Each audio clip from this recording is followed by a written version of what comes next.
everyone, welcome back to another video of LeetCode Daily Challenge Streak series, and in today's video we have a new question that says find bottom left tree value.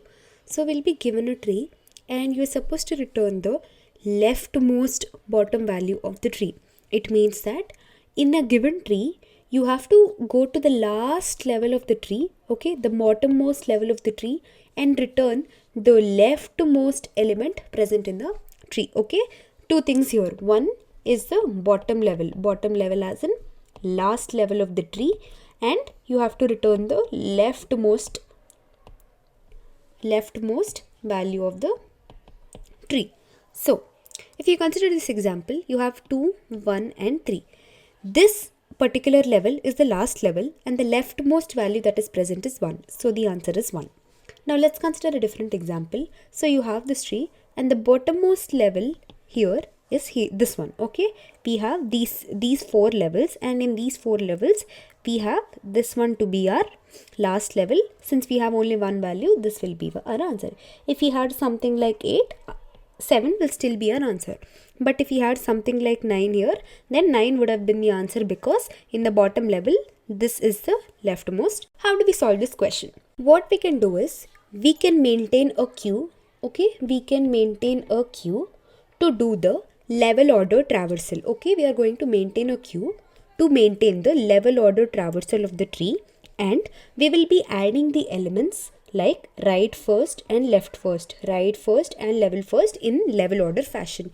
And in the end, when the queue is empty, whatever node we are at, we will just return that value. So to give a clear explanation, we have 1 here. Okay, we will add the root first. Okay, we added it. Now we have the root here. What will we do? We will pop this out, and then since we are doing a traversal, we'll check for the right elements and the left elements. Now remember to add the right elements first and then the left elements. Okay, remember to add the right elements first and then the left elements, because we're supposed to return the leftmost element. So the top element must be left element. Okay, the most recent element that we visit should be a left element. So which is why right should be added first and then left element. Okay, now so what happens here? We added 1 here, we popped it out. So 1 is here. Now, what do we go? Where do we go? We go to the right element first. So we go to 3 first and then we go to 2. Okay, we'll go to 2. Now, what are we doing? We pop this particular element out. Okay, next in queue is this particular 3. Okay, we will pop this element out and we will check if this particular value has a right and left. Okay, for this value here, does it have left and right? Yes, it does have a right value.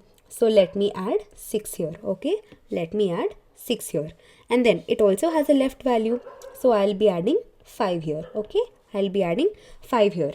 Now what happens? Now I'm done with 1 and 3 and I popped it off. Next, I'll be moving to my next value, which is 2. Okay, which is 2. Now what am I doing? I'm again popping that out. Okay, I'm again popping that out and I'm checking if there is a left value and right value to this. I don't have a right value for this, so I'm simply going to append my left value, which is 4. Okay, which is 4. Now I popped off 2. Now what is the next element in the list? It is 6. Okay, I'm going to pop my 6 out, because since we are doing level order traversal, we are going level by level. Okay, first I'm taking this element, then going to right and left, and then taking one element, going right and left, then taking this other element right and left. We are doing breadth first search here. Okay, we are applying BFS while doing level order traversal. Okay, it's not like we are taking one element and going to the depths. We are taking one level, exploring all the nodes in particular level, then going to another level, then exploring all the nodes. Okay, 1, 3 and 2. Then what are we popped out 2, and then now we popped out 6. Okay, we popped out 6. Does 6 have any elements? No, it doesn't have any elements. Okay, let's move forward. What's the next element? It's 5. So I'm again popping out 5. So I popped out 5.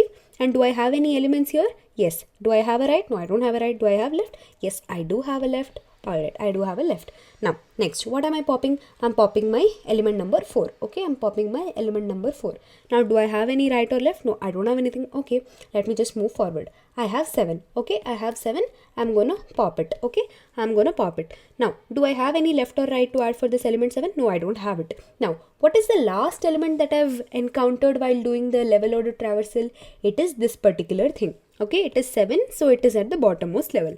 And I'm also pretty sure that it's at the leftmost level, because if there had been any rightmost value, it would have been below 7 and I would have popped that element off. But since I don't have any right element, this particular element is my bottommost left element. So what I'm doing, I'm simply taking a queue, doing level order traversal, popping the 0th element out, like whenever it's first in first out. So whenever I'm popping my element, I'm going and I'm checking if there is any left or right. If I find left and right, I'll be adding those nodes. After adding those nodes, then again I will pop the next element in the queue out until my queue is empty. After my queue is empty, I will simply return the last element I popped. Okay, I will simply return the last element I popped. So what is the time complexity here? Since we are iterating through all these nodes at least once,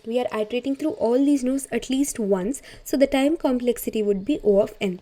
What is the space complexity? If you see here, the nodes are equally divided. Okay, the nodes can be equally divided by this part and this part. So if there are n nodes, the space that is occupied is exactly n by 2 levels. If you check here, if I have 6 elements, then it will be taken over 3 levels. Okay, it will be taken over 3 levels, so it will be n by 2. Okay, since I'll have only n by 2 levels here, the space will be n by 2, which is nothing but O of n, which is equivalent to O of n. So let's quickly code this up. We have a function find bottom left value given, in which the root is being sent. So what are we doing first? We are appending the root value in the queue.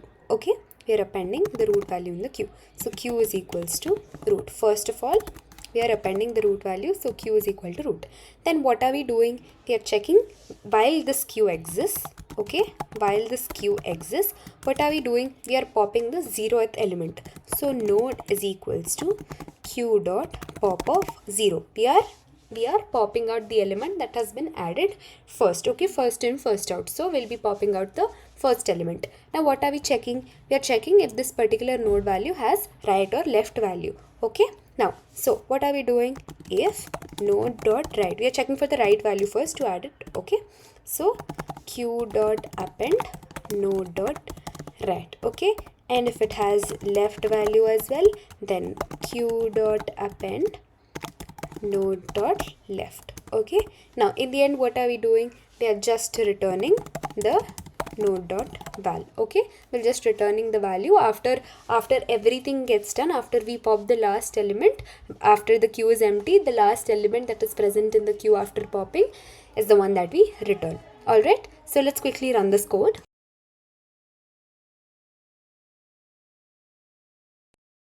Let's quickly submit it.